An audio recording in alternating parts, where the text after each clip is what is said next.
Se quedó solo Jesús con la mujer, que seguía en medio.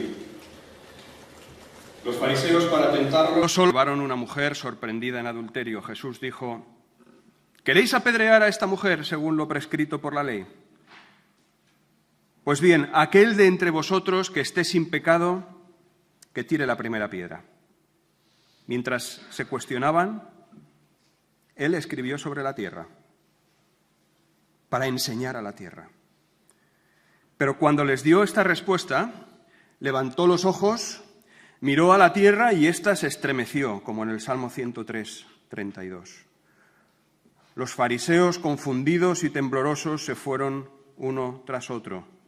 La pecadora se queda a solas con el Salvador, la enferma con el médico, la gran miseria con la gran misericordia. Mirando a esta mujer, Jesús le dijo: ¿nadie te ha condenado? Nadie, Señor. Pero ella permaneció delante del juez, que está libre de pecado. ¿Nadie te ha condenado? Nadie, Señor. Si tú mismo no me condenas, estoy salvada. En silencio, el Señor responde a esta inquietud: yo tampoco te condeno. La voz de sus conciencias les impedía a los acusadores castigarte. La misericordia me empuja a ir en tu ayuda. Agustín de Hipona, en el siglo IV, escribió este breve comentario acerca del pasaje que esta mañana tenemos por delante. Algo que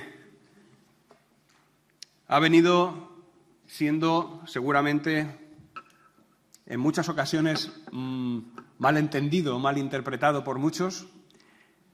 Un pasaje que seguramente es citado constantemente por personas que ni saben de dónde ha salido y también por otras que saben de dónde ha venido, pero que no han entendido lo que quería decir. Me refiero a esto del que esté libre de pecado, que tire la primera piedra, ¿verdad? Esto es como si fuera la enseñanza más grande de este pasaje y de los evangelios. Y es por eso que en esta mañana quisiera compartir con vosotros justamente la frase con la que termina el Señor este encuentro con la mujer, que narra el Evangelio de Juan de una forma desgarradora, como siempre lo hace, con la inspiración del Espíritu Santo, centrada en la persona de Jesús y en la persona de cada uno de nosotros, en el encuentro de la miseria con la misericordia. Así tituló Agustín de Hipona este breve comentario, y es así como hemos puesto el subtítulo, ¿verdad?, a la meditación de esta mañana. Vete y no peques más. El mensaje de nuestro Señor enfrente de esta mujer, que no tenía excusa ninguna, que no tenía argumento ninguno, que solo podía sentir la carga de la acusación, de las pruebas, si es que las había, porque aquí no se exhiben, pero sí la sensación de haber llegado al final, de haber llegado a lo más bajo, sorprendida en uno de los pecados más execrables que había para el pueblo judío, que hay en la Biblia, que hay en la palabra, que hay en la revelación de Dios, como vamos a ver ahora, y traída a los pies de aquel que se anunciaba como el Hijo de Dios, de aquel a quien toda una multitud en ese momento, como hemos leído, le estaba prestando toda la atención del mundo. Y aquel cuya respuesta iba a condicionar su futuro. Aquello que Jesús le dijera a esos fariseos y a esa mujer en ese momento iba a condicionar todo lo que sucediera después en la historia. Hoy, muchos de los que estamos aquí hemos experimentado el perdón del Dios Todopoderoso, de la autoridad máxima en este universo y en todo lo que está creado, el perdón solemne y definitivo de aquel que puede, con un solo pensamiento, quitarte del medio, quitarnos del medio, quitarlo todo del medio y hacerlo de nuevo. Y yo creo que aquí queda el mensaje. No es tan difícil, este es el pasaje que muchos queremos predicar, ¿verdad? Es el pasaje que esta semana puede cambiar la vida de personas que están a tu alrededor y la tuya propia, en muchas direcciones, en muchos sentidos. Pero si tú estás aquí esta mañana y aún no has experimentado estar delante de Dios casi desnudo, sin argumentos, sin recursos, a las puertas o a los pies de los caballos, como se suele decir, la respuesta de Jesús en esta mañana puede cambiar tu vida. Ni yo te condeno. Vete y no peques más.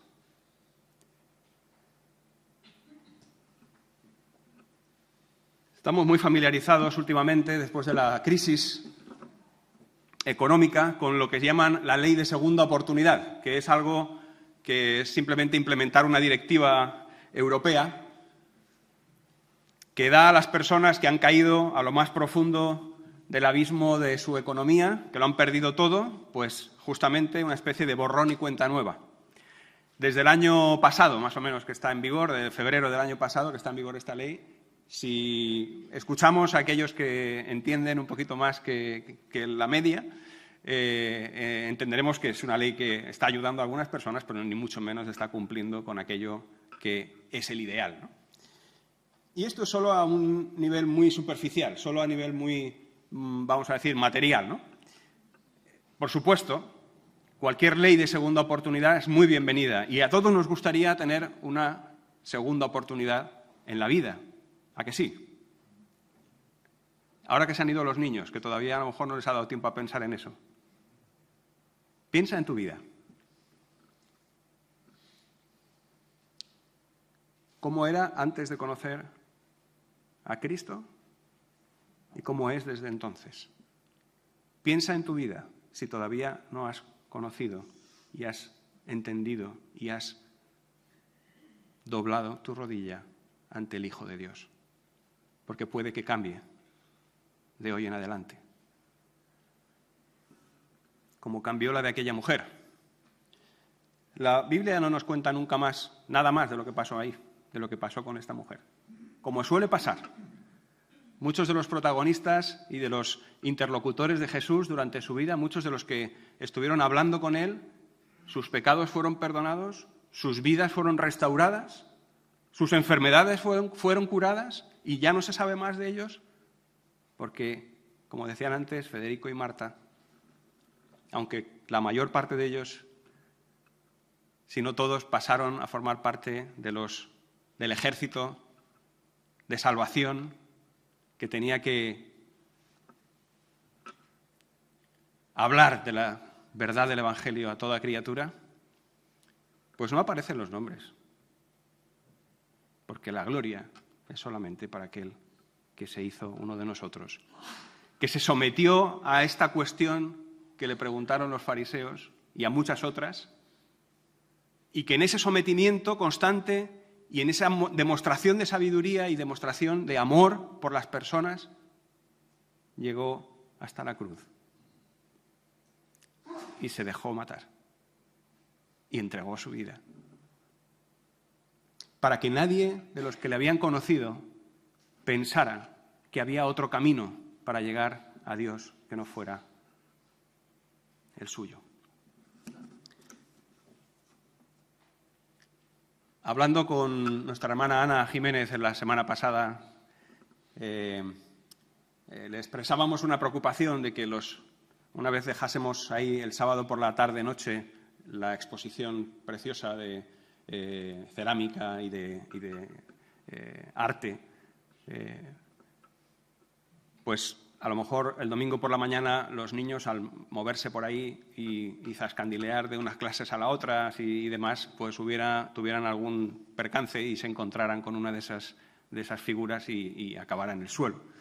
Y expresándole esta preocupación a algunos de nosotros, Ana nos dijo: mirad, no os preocupéis, lo tengo comprobado. Siempre que he hecho alguna exposición de arte y ha habido niños por alrededor, ni se acercan. Yo pensaba, bueno, no sé si conoces a los nuestros, porque eso es un poco arriesgado, ¿no? Le decía: mira, Jorge, en los yacimientos arqueológicos, cuando alguien encuentra piedras y huesos y cosas ahí desordenadas y aplastadas por el barro y que están durante mucho tiempo enterradas y parecen basura, pues la gente se comporta como si eso fuera basura. Y efectivamente así es, ¿verdad? Todos los yacimientos arqueológicos están llenos o mejor dicho, están vacíos, muchos de ellos están vacíos de buena parte porque la gente los ha estado esquilmando. Los ha, incluso con una excavadora, los han tirado pensando que eso era basura, ¿verdad? Así son los restos de las personas hasta que el Señor los transforma. Y estábamos pensando en esa figura del arqueólogo, ¿no? Que ve ahí, en esa basura, en esos trozos desechos del pasado, ve una preciosa exposición y ve la historia declarada y revelada. Y decía, no es lo mismo encontrarse unas cuantas piedras metidas entre la arena que ver lo mismo, limpio y colocado en un lugar con una iluminación correcta, con una explicación correcta y con una presencia distinta. Esto es la segunda oportunidad para la basura, ¿verdad? Esta es la segunda oportunidad para ti y para mí cuando nos encontramos con el gran arqueólogo, con aquel que sabe que nuestra historia puede llegar a ser eterna y que nos da todos los medios, su propia vida, para ello.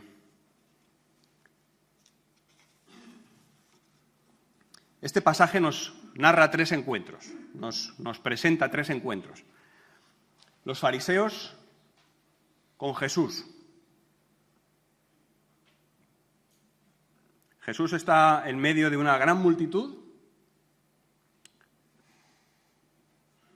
Se supone que va a dar un discurso magistral, que va a enseñar muchas cosas, todo el mundo espera mucho de él. Y llegan los fariseos y se presentan ante él, interrumpiéndolo todo, rompiendo seguramente las expectativas de muchos y trayendo un drama que como mínimo desvía la atención y distrae a todos aquellos que habían venido a escuchar a Jesús. Porque alguien viene con un problema aparente. En realidad lo que vienen, como dice el relato, es con una trampa para Jesús y quieren ponerle en evidencia delante de todo el pueblo. Hemos leído, ¿verdad? Todo el pueblo estaba ahí. Encuentro de fariseos con Jesús. Encuentro con el Dios fuerte. Mucho cuidado con las tentaciones que a veces nos entran de ponerle trampas al Señor. Mucho cuidado con las ganas que a veces tenemos de hacerle preguntas difíciles, entre comillas, a Dios como excusa para reconocer nuestro problema. Eso era lo que le pasaba a los fariseos. Los fariseos no iban con preguntas sinceras. Oíamos el domingo pasado, ¿verdad?, a Samuel hablar de aquellos que llegan hasta Jesús con preguntas, porque Jesús es la respuesta para las preguntas de todos nosotros. Pero otra cosa es llegar a Jesús con trampas, presentarse ante el Dios fuerte con trampas, con intentos de eludir responsabilidades. Así que lo que tenemos aquí, y es lo que Jesús provoca en este encuentro, esto no es solamente un encuentro de los fariseos con Jesús, que es lo que ellos pretendían, es un encuentro, un choque de Jesús con los fariseos. De Jesús con aquellos que estaban totalmente empapados de cinismo, de religiosidad, de soberbia, de corrupción y de infidelidad. Es un encuentro de Jesús con ellos. Ellos no saben que Jesús ha salido a su encuentro, pero se encuentran con la barrera, con el golpe, con el mazazo de aquello que Jesús les dice después de escribir en la arena.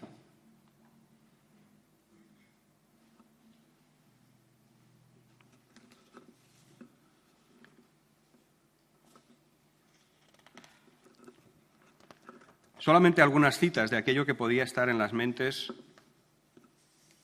de los que están ahí presentes, fariseos y Jesús.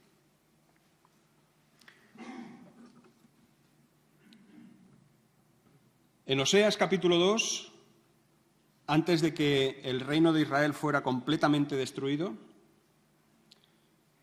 sabéis que Dios manda un mensaje muy fuerte para que su pueblo entienda lo que está pasando y para que su pueblo reaccione. Y le ordena a Oseas que se case con una mujer adúltera, para que su vida represente el mensaje que Dios tenía para su pueblo. ¿Es difícil entender eso? Para Oseas también lo fue. Y Oseas obedeció.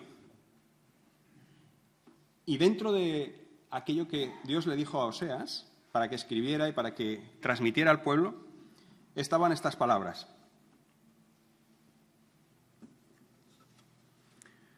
Contended con vuestra madre, le decía Oseas al pueblo de Israel. Contended porque ella no es mi mujer, y yo no soy su marido, que quite pues de su rostro sus prostituciones y sus adulterios de entre sus pechos, no sea que yo la desnude completamente y la deje como el día en que nació, y la ponga como un desierto, la reduzca a tierra seca y la mate de sed, y no tendré compasión de sus hijos porque son hijos de prostitución, pues su madre se prostituyó, la que los concibió se deshonró, porque dijo, iré tras mis amantes, que me dan mi pan y mi agua, mi lana y mi lino, mi aceite y mi bebida. Pues ella no sabía que era yo, y ahora habla como si fuera Dios, el que le daba el trigo, el mosto y el aceite, y le prodigaba la plata y el oro que ellos usaban para Balaal.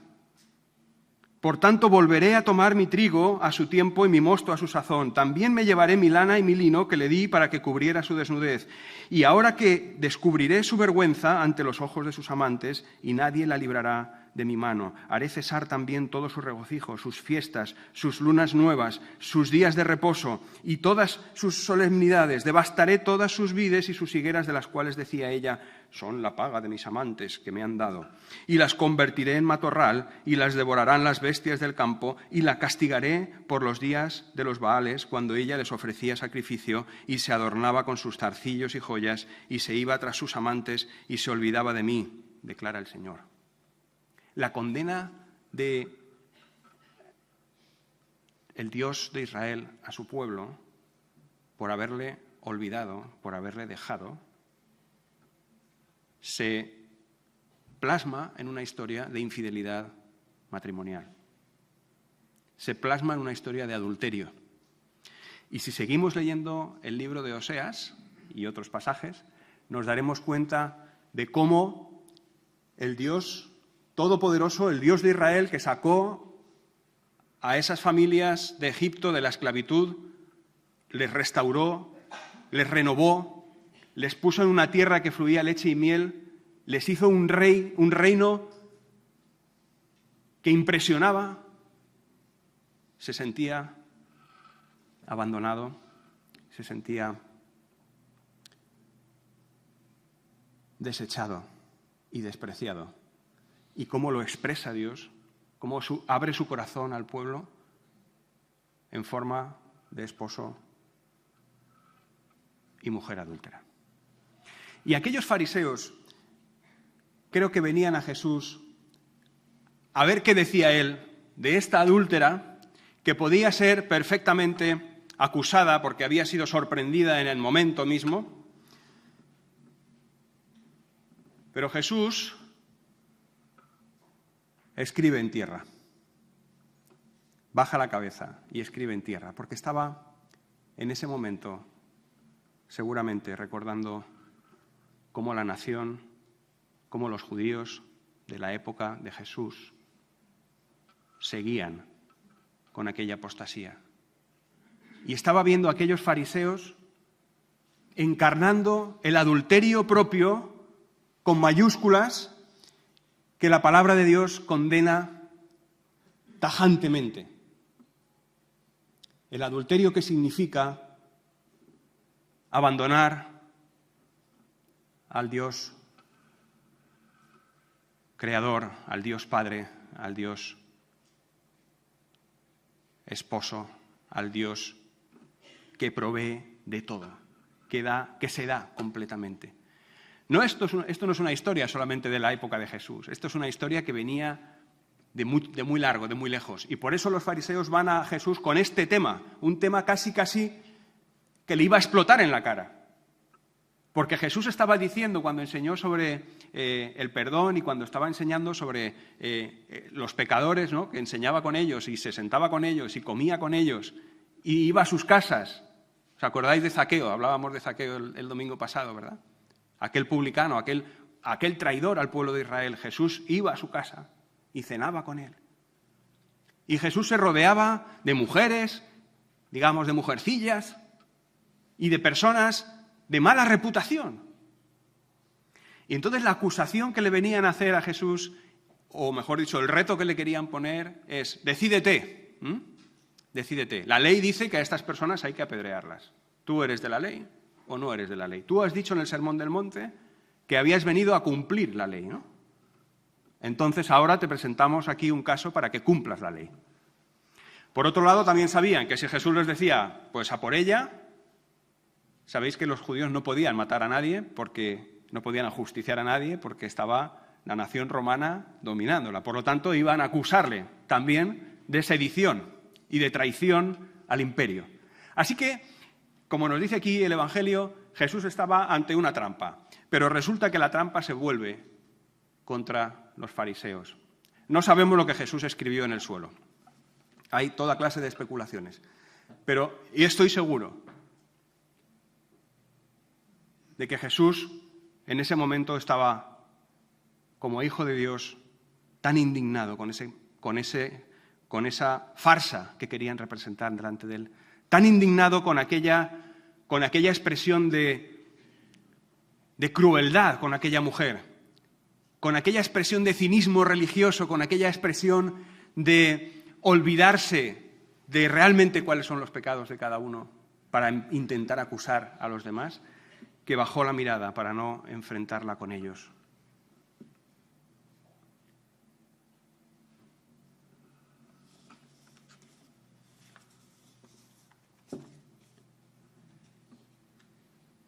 Os invito a que esta semana estéis leyendo el libro de Oseas, al mismo tiempo que meditáis en este pasaje, para que todos tengamos bien claro lo que representa el adulterio desde el punto de vista de la adoración a Dios, desde el punto de vista de la traición. Pero también que leamos en Oseas para descubrir el corazón de Dios hacia aquellos que estaban mostrando adulterio sin vergüenza ninguna. Palabras como estas también están en Oseas.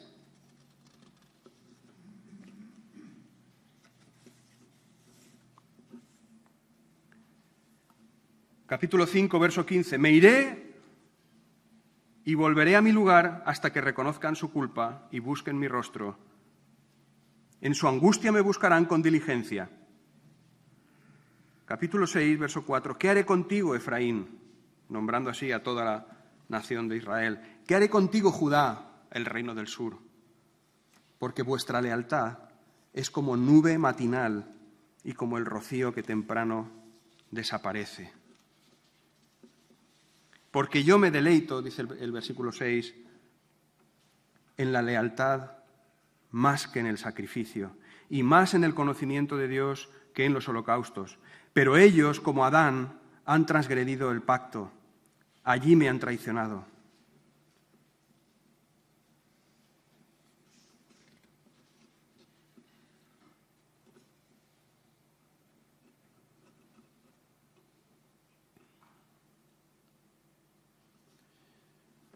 La historia de este pueblo, adúltero desde el punto de vista de Dios, este pueblo que abandona después de todo lo que Dios ha hecho por ellos,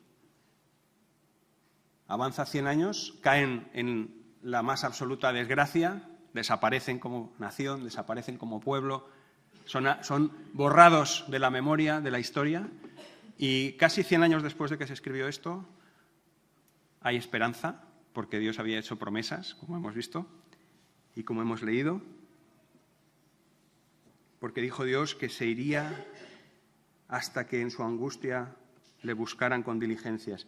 Y 100 años después, el profeta Jeremías les anuncia lo siguiente, capítulo 31. Así dice el Señor: ha hallado gracia en el desierto el pueblo que escapó de la espada, Israel, cuando iba en busca de su reposo. Desde lejos el Señor se le apareció diciendo: con amor eterno te he amado, por eso te he atraído con misericordia.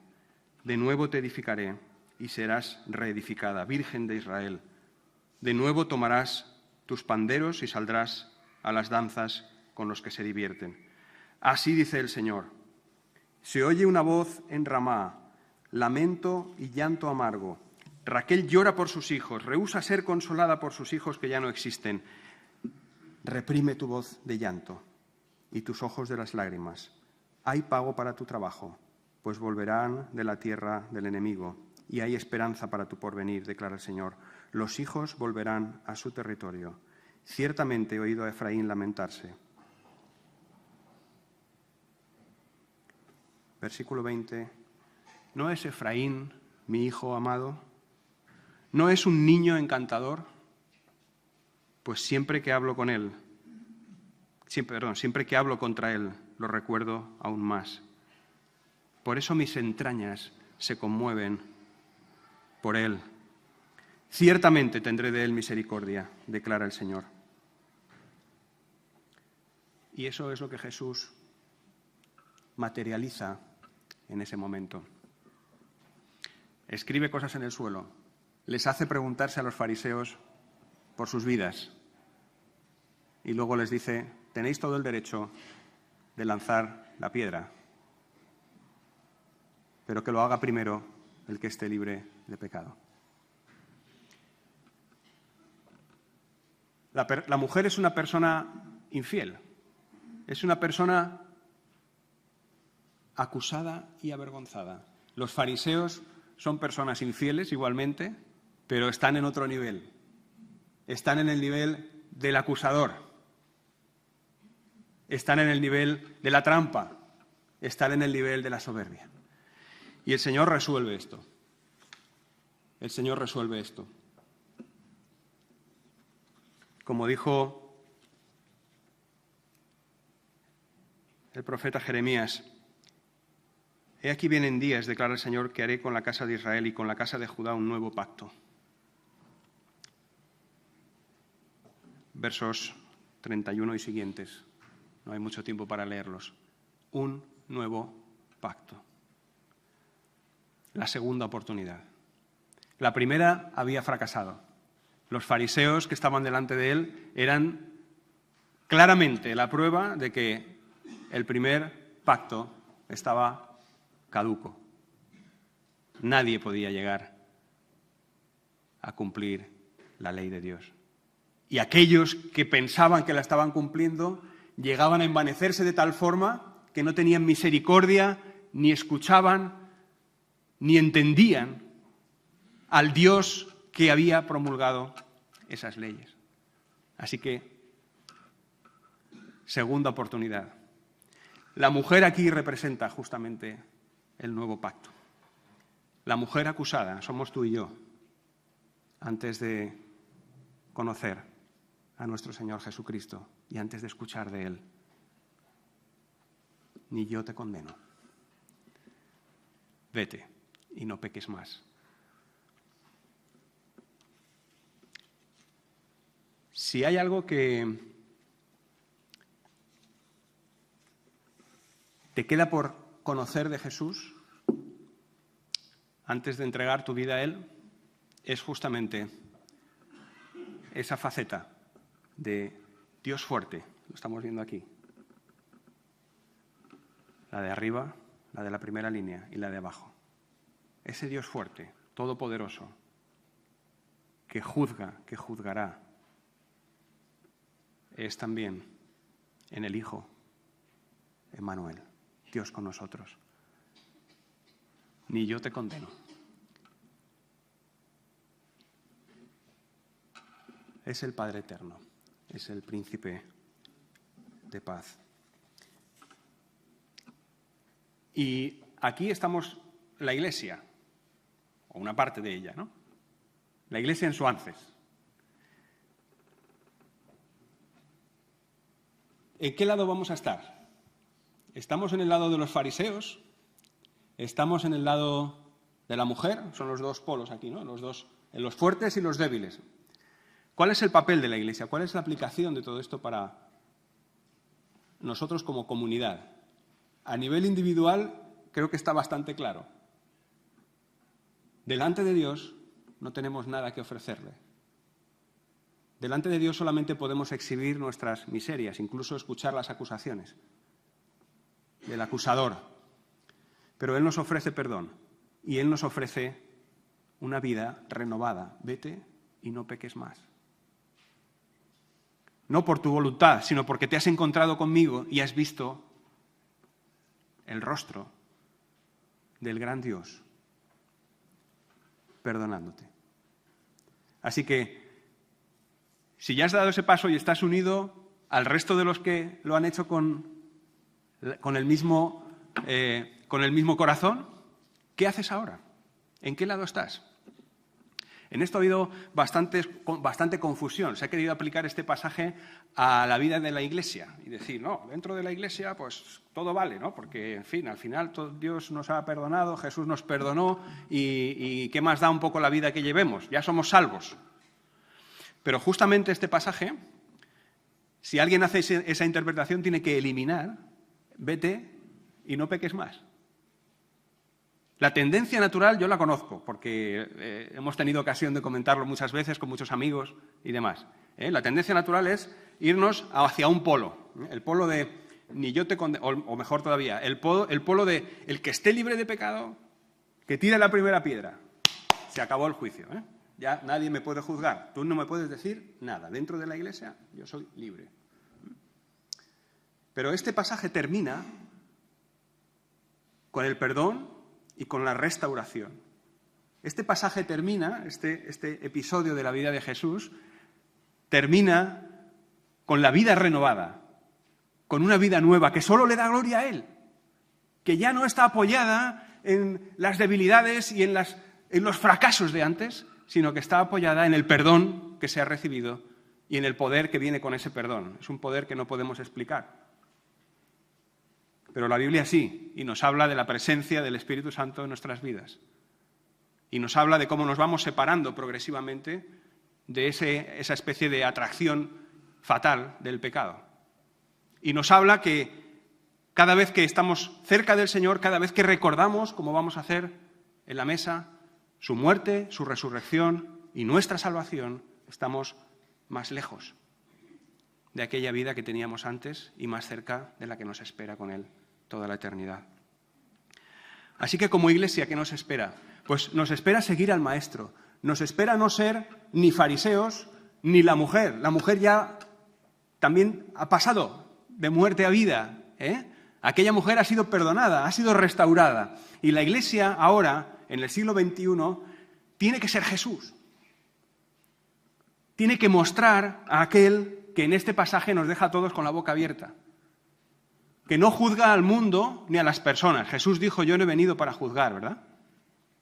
La Iglesia que sigue al Maestro no solamente no juzga al mundo ni a las personas, la Iglesia que sigue al Maestro no cae en trampas, no cae en provocaciones, no cae en discusiones estériles, sino que se encarga de mostrar la generosidad y algo más, la misericordia, Como decíamos al principio, el título que le puso Agustín de Hipona a este pasaje, al comentario de este pasaje, cuando la miseria se encuentra con la misericordia. Si la Iglesia hoy quiere seguir siendo Iglesia, lo que tiene que hacer es mostrar misericordia. Lo que tiene que hacer es buscar la miseria y presentar a aquel que está en el fundamento, aquel que está en el centro de la Iglesia. No presentarse a ella como si fuera la salvadora del mundo. La Iglesia que sigue al Maestro rechaza el legalismo, rechaza la hipocresía, rechaza guardar las apariencias.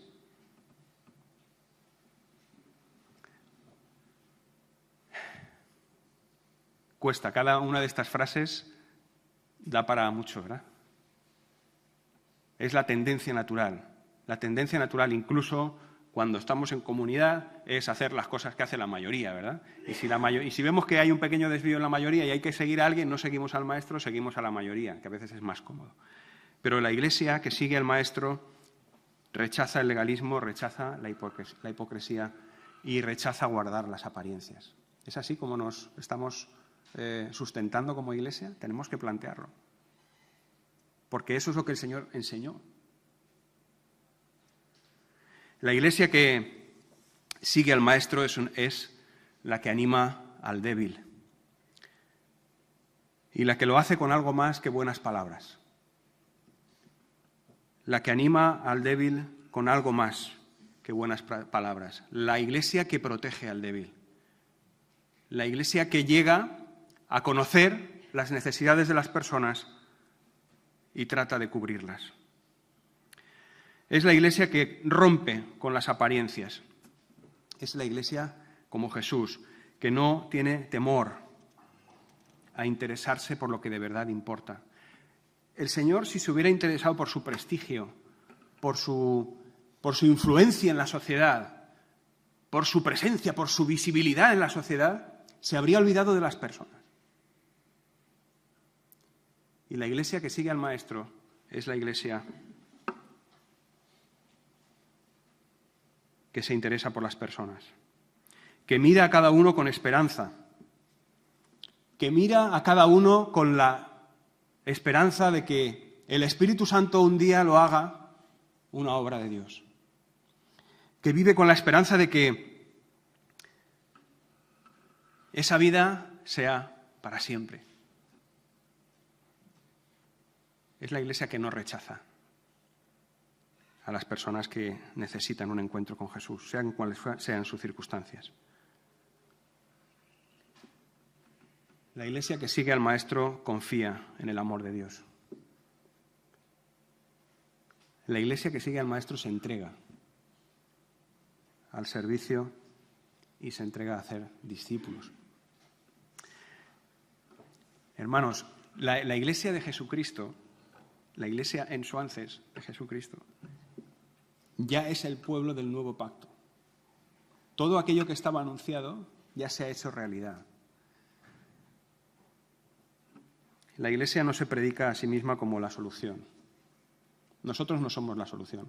El sábado pasado oí a alguien y tuve que corregirle diciendo que tenía a una persona que vino de visita que tenía que hacerse evangélico. Hay un peligro ahí.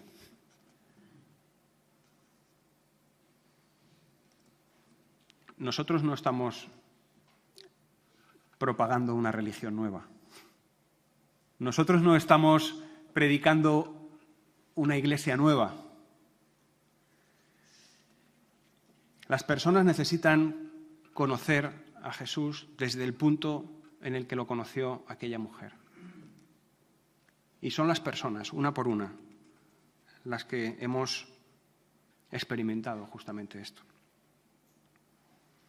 El Señor Jesús no fue solamente un profeta excelente. El Señor Jesús no fue solamente el mejor ser humano que ha pisado la tierra. Todas esas definiciones de Jesús, todas esas maneras de describir a Jesús están incompletas, hermanos. No nos hagamos eco de ellas. porque entonces estaremos invitando a otros a que se unan al club de fans de Jesús. Y eso es muy superficial. Eso es muy fácil de conseguir. Solamente se trata de tener las formas adecuadas, de atraer adecuadamente a una generación. Y conseguiremos muchos fans de Jesús, como los tuvo, que le querían hacer rey. ¿Os acordáis de la historia? La Iglesia en Suances, que sigue al Maestro,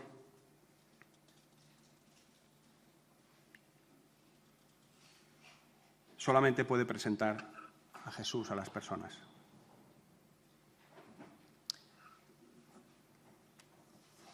Y damos mucha gloria a Él, y damos muchas gracias a Él, porque un día nos dijo, a mí me dijo, Jorge, ni yo te condeno. Vete y no peques más. Sigo luchando con ese reto que el Señor me mandó. Y cada día. Pero confío en su poder, confío en su amor.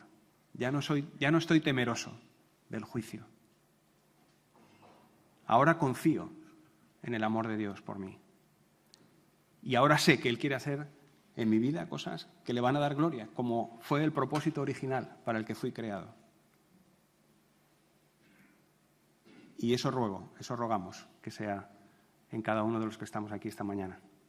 Vamos a orar. Padre nuestro, te damos muchas gracias por tu Hijo amado. Te damos muchas gracias por el perdón que hemos recibido. Te damos gracias, Señor, porque como hemos cantado, cuando Satán viene a buscar la culpa que hay dentro de mí, allí está quien dio su vida. Allí está quien me dijo, ni yo te condeno. Señor, gracias porque tenemos un mediador llamado amor que intercede por nosotros y que ha sido provisto por ti. Señor, que nuestras vidas reflejen ese amor que nos tienes, ese amor que nos tuviste en Cristo. En su nombre. Amén.